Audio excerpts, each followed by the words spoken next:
네, 2021 한경 디지털 ABCD 포럼 함께하고 계십니다. 여러분 유익한 시간 보내고 계시죠? 자, 이어지는 주제 역시 최근 큰 화제를 얻고 있는 주제인데요. 전 세계적으로 이 대체 불가 토큰 NFT에 대한 열풍이 엄청납니다. 국내에서 약 2조 원이 넘는 NFT 자산을 관리하고 계신 분을 모시고 이야기 나눠보도록 하겠습니다. NFT 뱅크 김민수 대표님 환영해 주시기 바랍니다. 네, 이쪽으로 모시겠습니다. 네, 대표님 반갑습니다. 반갑습니다. 네, 안녕하세요. 사실 요즘에 NFT에 대한 관심이 좀 뜨거운 것 같아요. 체감하시나요? 네, 그 작년에 비해서는 확실히 더욱더 열기가 더 뜨거워지는 것 같고요. 네. 네, 그렇습니다. 아, 그러시구나. 제가 최근에 들은 소식으로는 이 세계 최대 엑셀러레이터인 Y 콤비네이터의 투자 제안을 거절하셨다고요. 네. 이슈가 있었는데 좀 아쉽지는 않으셨는지 궁금해요. 아, 네, 당연히 모든 스타트업들의 어떻게 보면 꿈이겠죠. 그렇죠. Y 컴비네이터에 네. 뭐 투자를 받고 또 거기 입성해서 같이 그 커뮤니티에 이제 또 들어가게 되고.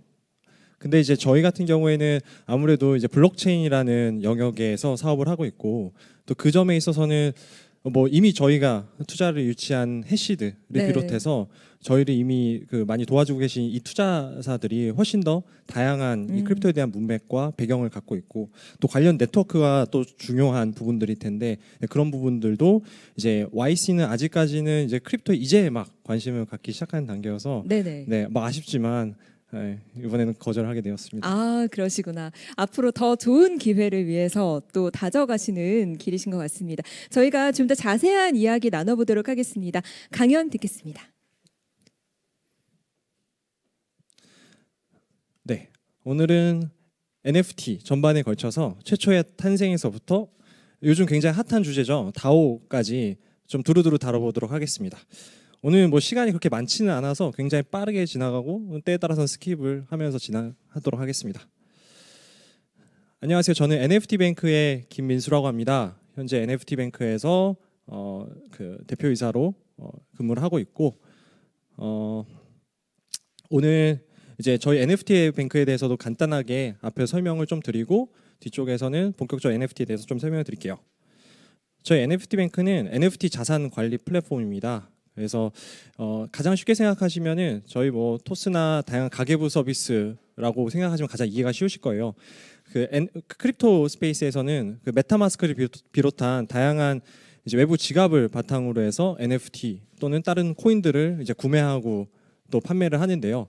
이제 그 지갑들을 저희 서비스에서 연동을 하시게 되면 지금까지 사고 파셨던 것부터 시작해서 아직까지 팔지 않은 NFT 자산에 대한 실시간 가격까지 알 수가 있습니다. 네, 저희는 이렇게 계속 성장을 해왔고요. 그래서 저희가 커스터디얼 서비스는 아니에요.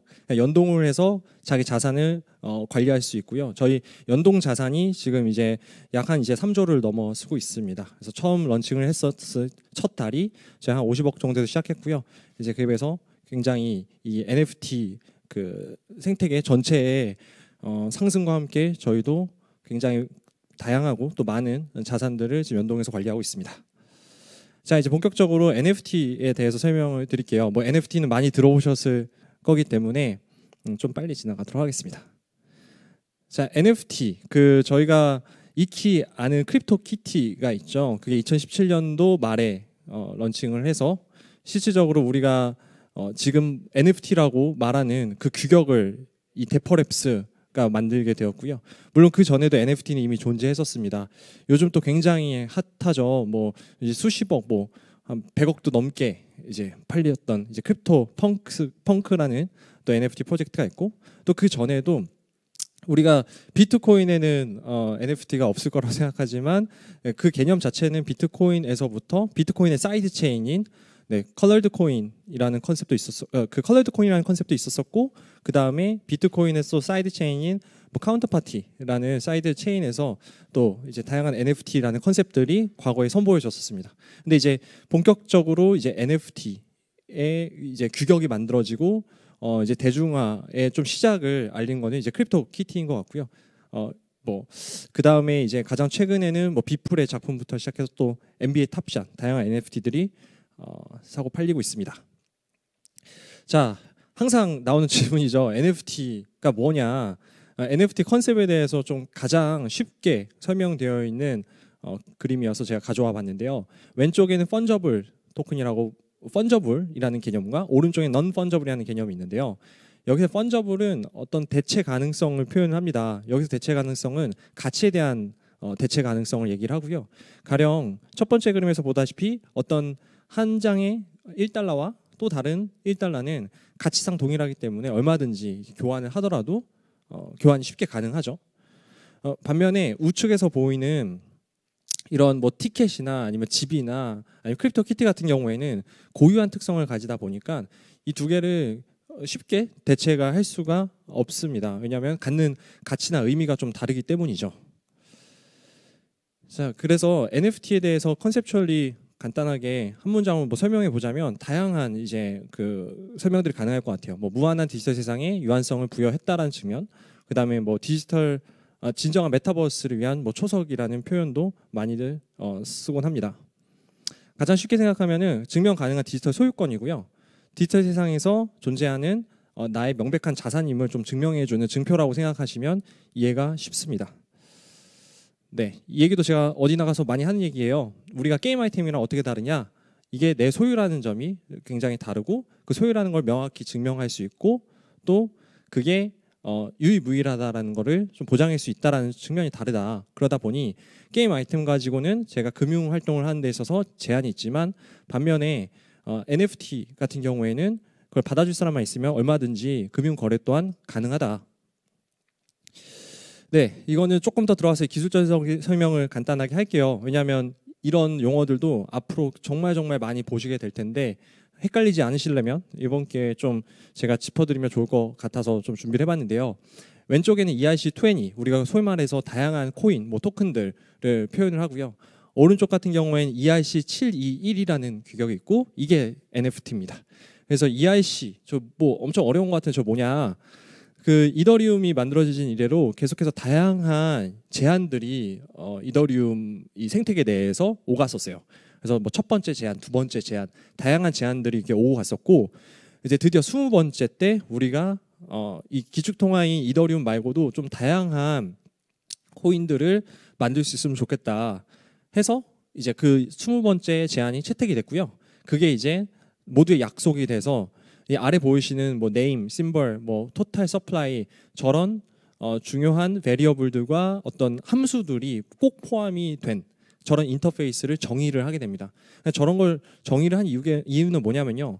결국에는 다 공통되게 같은 인터페이스를 따라줘야 그래야 우리가 뭐 메타마스크나 다양한 크립토 지갑에서부터 뭐 전송을 하거나 받거나 하는 것들이 공통된 규약으로 이제 돌아갈 수 있기 때문에 이제 저런 프로포저가 나왔고 이제 그게 채택되면서 일종의 프로토콜 규약이 된 거라고 보시면 됩니다.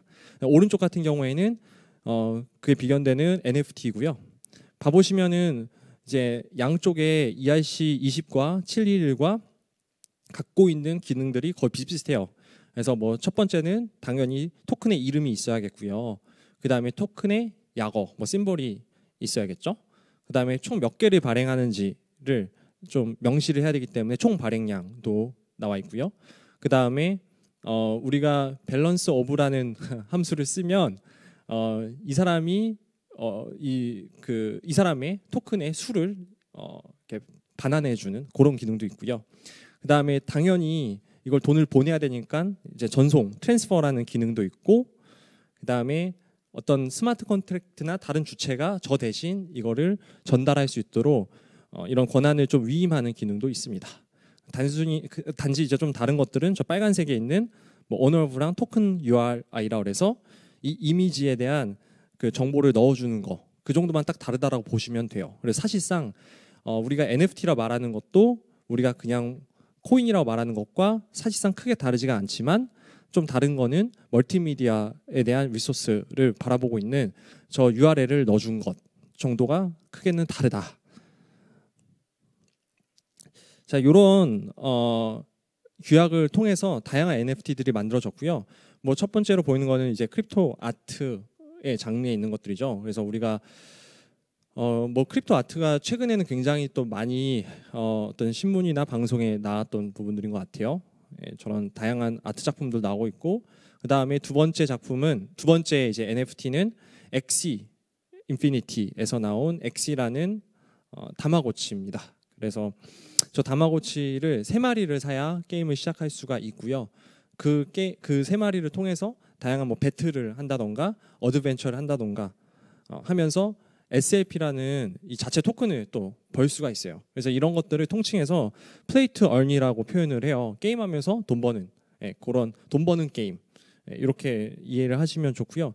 요즘에 지금 NFT 시장을 견인한다고 해도 과언이 아니에요. 엑시가 요즘 뭐 난리고 데일리 액티브 유저만 100만이 넘어가고 있죠.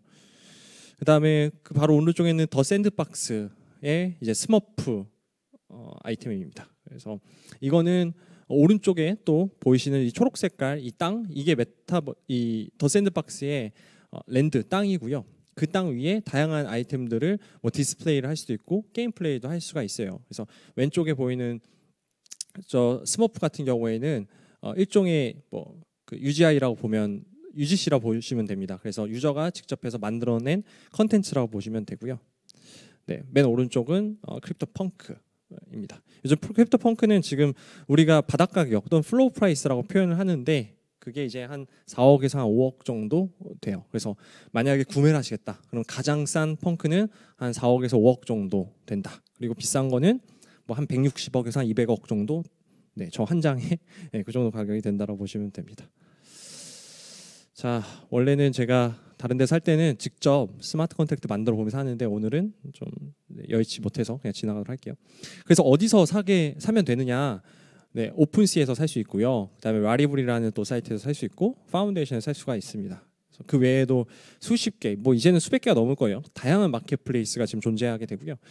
오픈시 같은 경우에는 좀 자파상에 가까워요. 그래서 거의 다양한 모든 NFT들이 다 사고 팔릴 수 있는 환경이 조성이 되어 있고, 다만 여기 같은 경우에는 아트 작품을 좀 사고 팔기에는 여러모로 인터페이스적인 측면도 있고, 그 다음에 보여지는 정보의 측면도 있고, KYC의 문제도 있고 해서 오픈시에서 아트 작품 자체는 좀 잘 안 팔려요. 대신에 이제 파운데이션이나 슈퍼웨어 같은 아트 판매와 구매를 좀 전문으로 하는 마켓플레이스가 별도로 존재합니다. 그래서 그런 사이트를 통해서 사람들 많이 구매하고 있고요. 또 그런 사이트를 많이 이용하는 이유는 이런 질문 많아요. 그 위작이나 이런 것들 어떻게 할 거냐라는 질문 되게 많은데, 기본적으로 과거에는 발행을 하는 주체가 좀 기업인 경우가 많았어요. 그래서 그 기업을 믿고서 좀 살 수가 있었고, 그 기업이 발행을 한 그 토큰에 대한 주소나 이런 것도 전부 다 공표를 하고요. 그러다 보니 이제 그걸 보고서 살 수 있었고, 그다음에 그 IP도 어떻게 보면 그 기업의 소유였었는데, 이게 이제 개인들이 창작 작품을 막 찍어내기 시작하다 보니까 이 개인이 실제 이 미술 작품의 그 정말 소유자인지 그 사람이 정말 그 저작권자인지를 알 방법이 지금은 이제 없어졌어요. 네, 그러다 보니까 오픈시에서 이제 거래하는 게 상당히 이제 위험하죠. 왜냐하면 이 사람의 작품인지 여부를 판단을 못 하는데 아무 이미지나 가져다가 민팅을 하게 되면 속아서 이제 구매를 할 수도 있겠죠.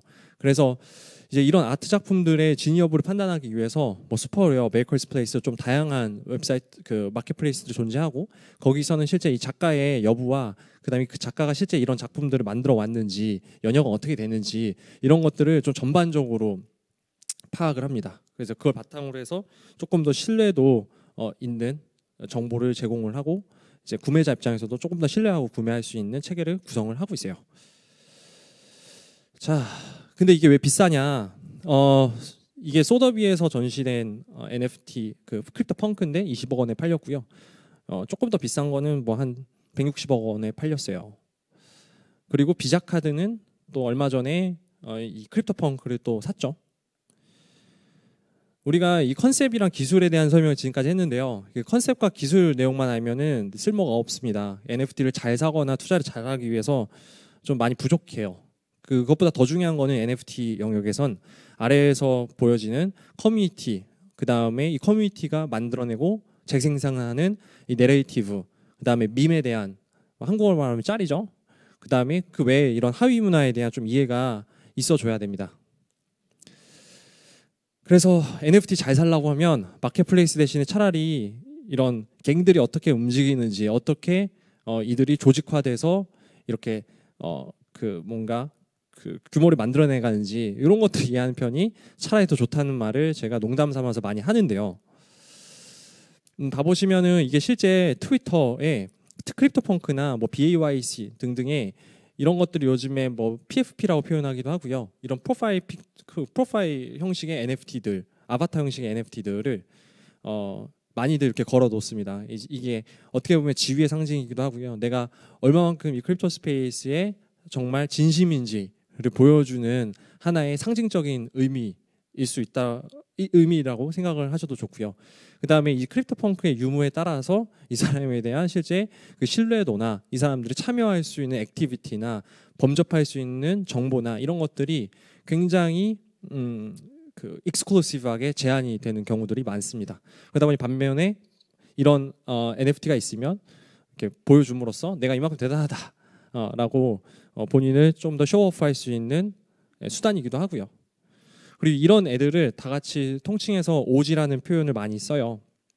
그래서 오지는 무엇인가? 뒤에서 제가 이런 단어들에 대해서 한번 쭉 설명을 드릴 텐데 오지를 이제 오리지널 갱스터라고 표현을 해요. 우리는 초반부터 완전 NFT의 거의 시작부터 이 판에 들어왔었던 오리지널한 갱스터들이다. 그래서 이제 서로를 오지라고 표현을 많이 하고요. 또 다른 표현으로는 뭐 크립토 네이티브라는 표현을 쓰는데 NFT 쪽에서는 특히나 오지라는 표현을 되게 많이 씁니다. 그리고 이런 크립토 펑크나 몇 가지의 PFP 아바타를 갖고 있는 사람들이 특히나 오지라고 이제 여겨지고 있고요. 자, NFT의 내재 가치는 어디서 오는가? 누가 가격을 만드는가? 커뮤니티. 이들은 경제, 밈 이런 걸로 같이 엮여 있는 좀 경제 공동체이자 깽단에 가깝다고 보시면 됩니다. 그래서 이들은 어디서 소통을 하는가? 대부분 디스코드에서 커뮤니케이션을 가장 많이 해요. 그 뜻은 뭐냐면 어떤 한 NFT 프로젝트에 대해서 잘 알고 싶고 거기에 인사이더가 되고 싶다라고 하시면 그 디스코드를 먼저 찾아가시고 거기서 많이 놓으세요. 그래서 많이 친해지고 어떤 담론들이 오가는지를 파악하고 어떤 것들이 어떻게 시세에 이제 영향을 미치게 되는지를 많이 소통을 하면서 파악하는 방법밖에는 답이 없어요. 그러니까 이게 어떤 딱 뭔가 명확한 가치나 명확한 지표들이 존재하는 것들이 아니라 결국엔 커뮤니티에 의해서 이런 가격이라는 게 형성이 되기 때문에 그들 내에서의 이 인사이더 톡이 가장 중요한 요소라고 보시면 됩니다. 네, 그렇게 내부에서 내러티브가 형성이 되고 일종의 담합이 되면은 이제 그런 실제 내러티브가 퍼져나가는 곳이 이제 트위터예요. 그래서 트위터에서 나온 정보를 보면 이미 늦으신 거라고 보시면 돼요. 거기는 이미 내부에서 복잡해서 다 구성된 내용들이 트위터로 전파됨으로써 이런 조금 더 그 어떻게 보면 개미, 어떻게 보면 일반 대중들한테 이제 인기를 끌어서 어떻게 보면은 여기에 이 깽단에 조인시키려는 어떻게 보면 하나의 공작이라고 보셔도 과언이 아닐 수 있습니다. 자, 제가 아까 키워드 얘기했는데요. 뭐 이런 단어들은 기본적으로 NFT 관심 있으시고 이 커뮤니티에 인볼브가 되신다면 꼭 아셔야 되는 기본적인 단어들. 그래서 초록색 OG 아까 표현드렸고 그다음에 실링이 뭐냐면 자랑질하는 거. 그래서 얘 또 실링하네 이러면은 얘 또 자랑질하네 이 NFT에 대해서. 에이핀이 뭐냐면 어떤 NFT를 덜컥 사는 별 생각 없이. 한국어는 무지성이라고 표현하죠. 무지성으로 구매하는 거. 그런 것들 에이핀이라고 표현을 하고요. 그게 이제 디젠이랑도 굉장히 연관성이 많아요. 오른쪽 아래에 디젠이라는 표현이 있고 이거는 디제너레이션이라고 해서 후퇴하는 걸 표현해요. 그러니까 우리가 지금의 이 상황에서 유인원까지 계속해서 멍청한 짓을 하면서 후퇴한다. 뭐 이런 좀 재미난 표현인데요. 왜 디젠이라는 표현이 많이 쓰였냐면 과거에 이제 디파이 때부터 시작해서 지금의 NFT 하입이 계속해서 반복되면서 사람들이 그냥 일단 묻지마 투자를 하기 시작했어요. 뭘 투자해도 돈이 벌리기 때문에 그냥 막 투자를 했고요. 그러다 보니 사람들이 생각을 안 하고선 계속해서 투자를 하다 보니 뇌가 쪼그라들어갖고 유인원으로 간다. 그래서 이제 뭐 디젠, 그다음에 에이핀, 다 같은 표현으로 쓰일 수가 있어요. 그다음에 다오는 탈중앙화 뭐 자유조직이라고 표현하는데 어렵게 생각하실 필요 없고 그냥 개모임이라고 생각하시면 돼요. 그래서 다 같이 그냥 십시일반 돈 모아가지고 모은 돈으로 투자를 하기도 하고요. 아니면 뭐 어떤 작품을 같이 구매를 한 다음에 그거를 분할 소유권으로 쪼개서 나눠 갖기도 하고요.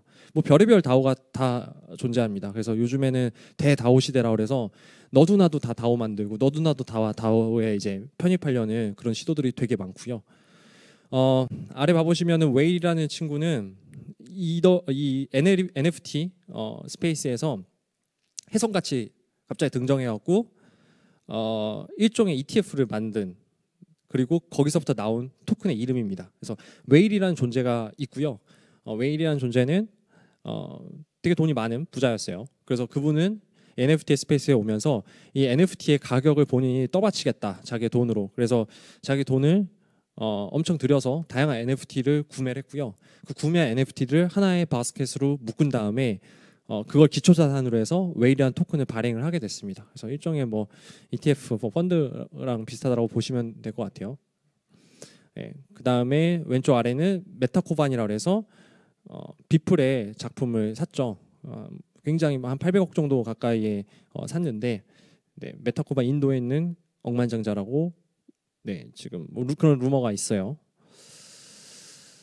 네, 이런 NFT가 발전해 오고 또 오지들이 합류하고 이렇게 해서 다양한 생태계가 점점 퍼져 나가는데, 거기에 또 한 축에서는 크리에이터 이코노미라는, 그리고 또는 밈 이코노미라는 영역이 또 굉장히 활성화가 되고 있습니다. 그래서 NFT 덕분에 이제 어떤 창작자들이 굉장히 쉽게 본인의 이런 지적, 어떻게 보면 자산들을 NFT라는 수단으로 랩핑을 해서 이제 판매를 하기 굉장히 쉬워졌고요.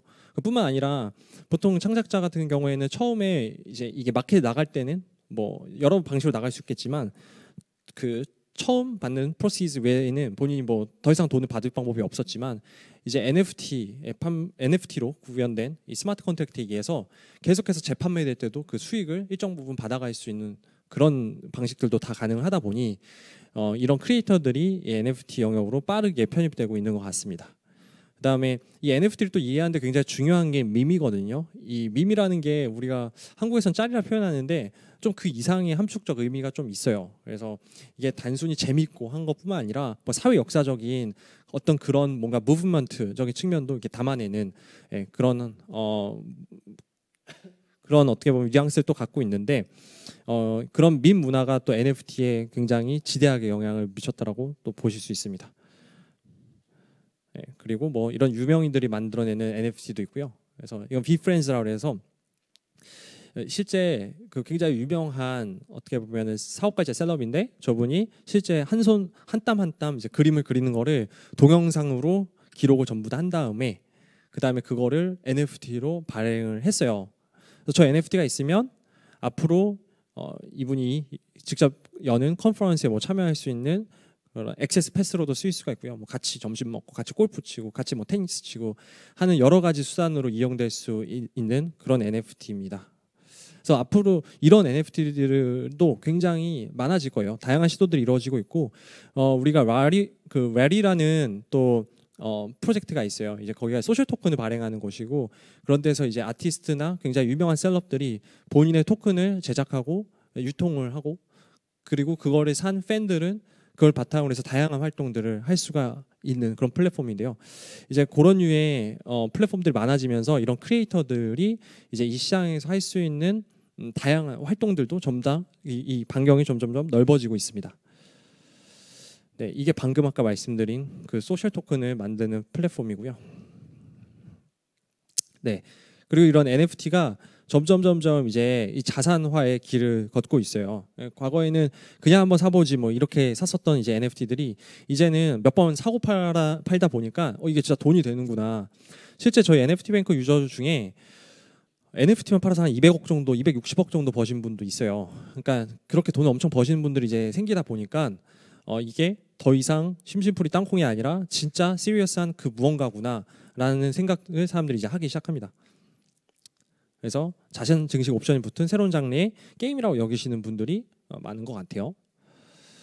네, 그 오늘 뭐 이 그 컨퍼런스 포럼에서 또 이렇게 투자에 관심이 있는 분들도 많으시다고 하시는데, 이게 본인의 투자 성격에 따라서 이렇게 다양한 또 투자 방식을 따르면서 NFT에도 투자를 할 수가 있어요. 그래서 부동산 투자하는 거 좋아하시는 분들은 뭐 디센트럴랜드, 더 샌드박스, 뭐 크립토복셀, 썸뇽 스페이스, 뭐 엠버스 월드 굉장히 다양한 랜드형 NFT들이 있고요. 실제 이게 승률이 좋아요. 여기도 결국에는 그 부동산 불패 법칙은 되게 재밌게도 NFT 스페이스에서도 똑같이 어떻게 보면 행해지고 있고요. 그렇게 여겨지고 있고요. 그다음에 아트 좋아하시는 분들은 스퍼웨어나 노운 오리진, 뭐 메이커스 플레이스 등등 있고, 그다음에 실제 아이템을 파밍을 해서 돈을 벌겠다. 그러면 뭐 지금 엑스인피니티가 어떻게 보면은 가장 그런 수단으로서 플레이 투 얼의 그 장르에 있는 NFT 프로젝트 중에서는 가장 재밌는, 뭐 재밌다기보다는 수익률을 좀 낼 수 있는 프로젝트라고 보실 수 있을 것 같습니다. 자, 메타버스 이렇게 왼쪽 오른쪽 이렇게 둘 다 메타버스형 NFT. 그 다음에 이제 게임 이코노미 플레이 투 얼 아까 말씀드렸었고, 왼쪽은 엑스인피니티, 그 다음에 오른쪽은 리그 오브 킹덤스라 해서 한국에서 만든 프로젝트고 굉장히 지금 잘 되고 있어요. 앞으로는 더더욱 잘 될 거라고 지금 생각을 하고 있고요. 네, 근데 이제 NFT 이렇게 이제 자산화의 길을 걷고 있는데 좀 고질적인 문제들이 몇 가지가 있어요. 이거 제가 맨날 하는 얘기들인데 유동성 문제가 있습니다. 그래서 실제 팔리는 것들은 굉장히 적고요. 네, 특히나 많은 NFT들이 좀 묶여 있는 경우들이 많습니다.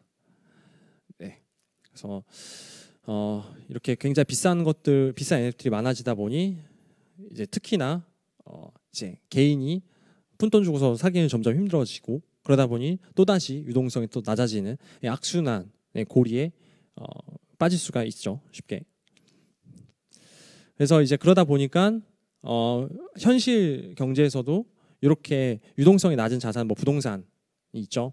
그 부동산 같은 경우도 다양한 이런 유동화를 시킬 수 있는 방법들을 많이 들어오는 것처럼 NFT도 이런 문제들을 해결하기 위해서 다양한 유동화 채널들, 방식들이 이제 들어오고 있습니다.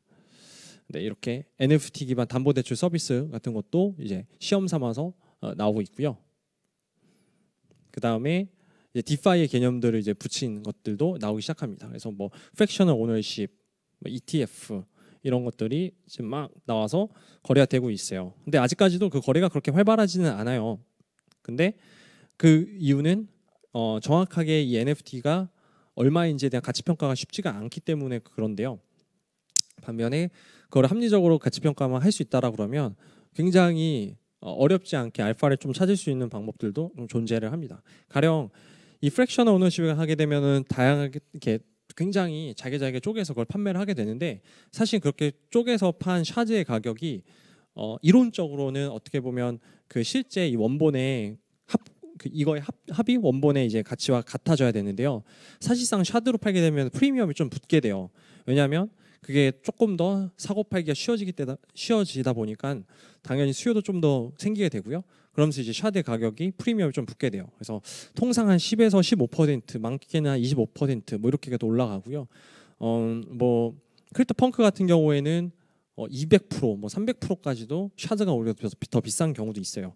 그래서 이제 실제 원본을 직접 살 것인가, 아니면 샤드를 살 것인가, 아니면 원본을 산 다음에 샤딩을 해서 팔 것인가, 아니면은 샤드가 오히려 더 싼 경우도 있거든요. 그러면 그 샤드들을 전부 다 산 다음에 원본으로 만들어서 원본을 판다던가 하는 좀 다양한 방식으로 그렇게 지금 정보 비대칭성에 의해서 잘 재미있는 투자를 해볼 수 있는 방식도 되게 많이 존재한다라고 보실 수 있을 것 같아요. 네, 그다음에 이런 아까 앞에서 말씀드린 웨일 같은 다오들도 존재하고, 거기에 간접 투자함으로써 NFT를 구매할 수도 있겠고요. 네, 이거 쭉쭉 지나가서 뭐 이렇게 NFT와 디파이가 같이 합쳐져서 만든 이런 프로젝트들도 나오고 있습니다. 그래서 아직은 거래마 단계고요. 이제 앞으로 더더욱 이 NFT의 이제 자산화는 빠르게 가속화될 거라고 믿고 있고요. 앞으로 더 많이 이 NFT에 대해서 관심을 가져주시면 좋겠고, 더 다양한 투자 기회들이 앞으로도 남아 있으니 계속해서 NFT 관심 많이 가져주시면 좋겠습니다. 네, 여기까지입니다. 네, 고맙습니다. 자, 대표님 뒤쪽에 있는 자리로 모실게요. NFT에 대해서 또 소개해 주셨는데 아마 궁금한 점들이 있으실 것 같아요. 그래서 저희가 몇 가지 질문과 함께 마무리해 보도록 하겠습니다. 자, 질문 먼저 보여주시죠. 네, 메타버스와 NFT가 어떤 식으로 공존하게 될지 궁금하다 하셨는데 어떻게 보시나요?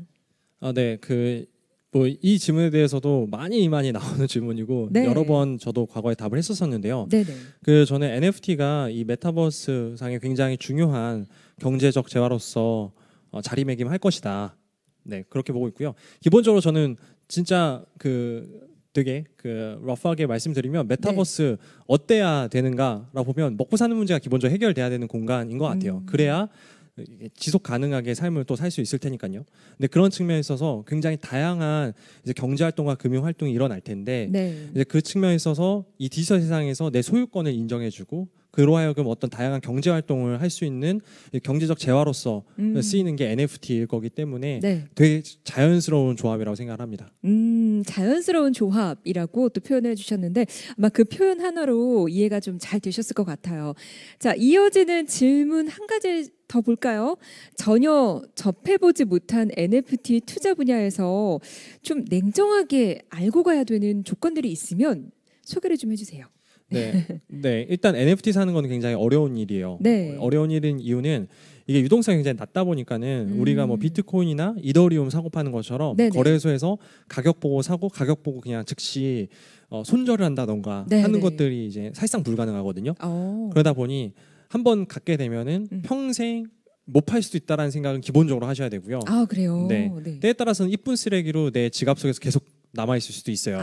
네, 그렇기 때문에 아까 제가 앞에서 설명드린 것처럼 그 커뮤니티에서 정말 인볼브돼서 와 내가 진짜 이 최악의 순간에는 이 커뮤니티와 이 즐겼다라는 것만으로 내 인생이 참 값졌다라는 마음가짐을 갖고선 실제 NFT를 구매하는 게 좋고요. 네. 그 다음에 아트 작품 같은 경우에는 한 80%에서부터 90%가 대부분 워시 트레이딩이라고 해서 가짜 거래들이 많아요.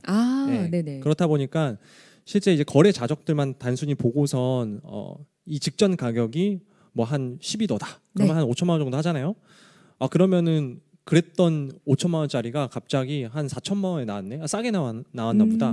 이런 생각 절대 하시면 안 될 게 그 앞에 있는 가격들 같은 경우에는 어떤 개인이 자기의 이런 부계정들을 통해서 얼마든지 이제 이렇게 판매를 하면서 가격을 만들어낼 수도 있거든요. 네.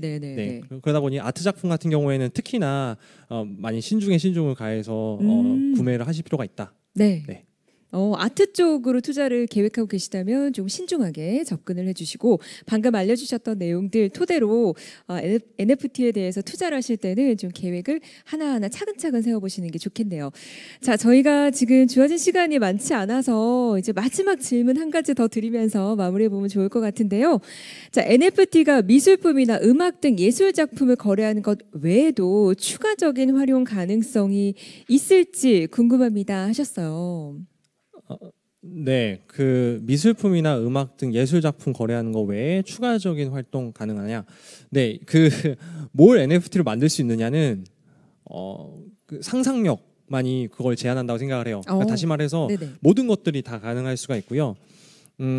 그렇지만 이제 어떤 것들이 과연 NFT가 돼야 의미가 있고 어떻게 보면은 더 자본 이득을 얻을 수 있을까라는 관점이라면 아직까지 그거에 대한 명확한 답은 없는 것 같고요. 네. 계속해서 다양한 시도들이 이루어지고 있고 실제 이 생태계 자체가 그런 다양한 시도들을 굉장히 인커리징을 하는 그런 분위기예요. 그러다 보니 뭐 방귀를 NFT로 만들었던 것부터 시작해서 그렇죠? 굉장히 말도 안 되는 시도들이 이루어지고 있고 그 시장에서 다 받아들여지고 있거든요. 그냥 아직까지는 굉장히 얼리 어답터들의 공간이다 보니 새로운 시도들을 서로 많이 장려를 하는 분위기예요. 네네. 그래서 아까 앞에서 말씀드린 것처럼 상상력의 게임이다. 그래서 얼마든지 그 모든 것들이 NFT가 또 될 수 있다. 네, 그렇게 말씀드릴 수 있을 것 같습니다. 네, 어디까지 갈 수 있을지 여러분 함께 좀 지켜보시면 더욱더 좋을 것 같네요. 자, 마지막 질문 정말 시간이 얼마 안 남았는데 많은 분들이 또 보내주셨으니까 추가 질문 하나 드릴게요. NFT의 가치를 평가하는 객관적인 툴이 있는지 보는 관점에 따라서 가치가 좀 다르게 평가되는 것 아닌가 이런 이야기를 하시는데 어떻게 보시나요? 네, 일단은 그게 또 장르별로 달라요. 그래서 아트 작품 같은 경우에는 다분히 주관적인 측면이 많이 있고요. 네, 반면에 어느 정도의 이런 유틸리티라고 해서 이제 활용 가능성이 많은 그런 게임 아이템적인 NFT 같은 경우에는 그 여러분들 잘 아실 거예요. 뭐 메이플 스토리나 뭐 리니지나 다양한 게임들 많이 접해 보셨을 거기 때문에 그런 게임 시장에서도 게임이 만들어진 지 뭐 한 몇 달, 뭐 몇 년 뒤면 어느 정도 시세라는 게 형성이 되거든요. 그렇죠. 그리고 시세라는 거는 그 기본적으로 어떻게 보면 이들 간에 보이지 않는 공통의 살짝 약속 같은 느낌. 요건 요 정도에 사줘야 된다. 요 정도에 팔아야 된다. 비슷하게 이것도 NFT도 장르별로 이제 훨씬 더 가격 시세 형성이 잘 되는 장르가 있고요. 또 영영 그렇지 못한 장르가 또 있을 수 있고요.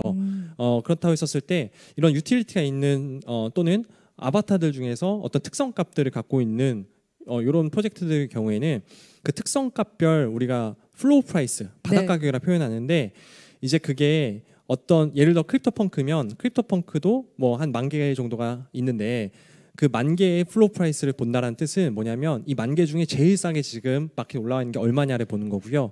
근데 이제 그것만 보면은 너무 이제 그 러프하죠. 근데 이제 이 크립토펑크가 뭐 외계인이냐 좀비냐 그렇죠 이런 특성들이 존재하기 때문에 각 특성별 이 플로우 프라이스를 꼼꼼하게 좀 따져볼 필요가 있다. 그리고 이 하나의 펑크가 뭐 귀걸이도 있고 뭐 안경도 썼고 뭐 좀비고 뭐 예를 들어 이렇다 하면 각각의 이 요소들만의 그 플로우 프라이스를 보신 다음에 그거의 맥스 값, 그거의 최대 값을 보시면 돼요. 예를 들어서 다양한 것들 이어링이 예를 들어서 1,000만 원짜리 요소고 뭐가 또 2,000만 원짜리 요소인데 좀비라는 특성 자체가 예를 들어서 4,000만 원짜리 특성이다.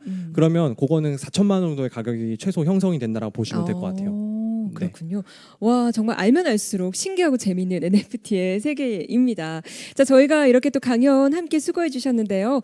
이제는 아쉽지만 김민수 대표님 보내드려야 할 시간입니다. 오늘 너무너무 감사했습니다. 고맙습니다. 감사합니다.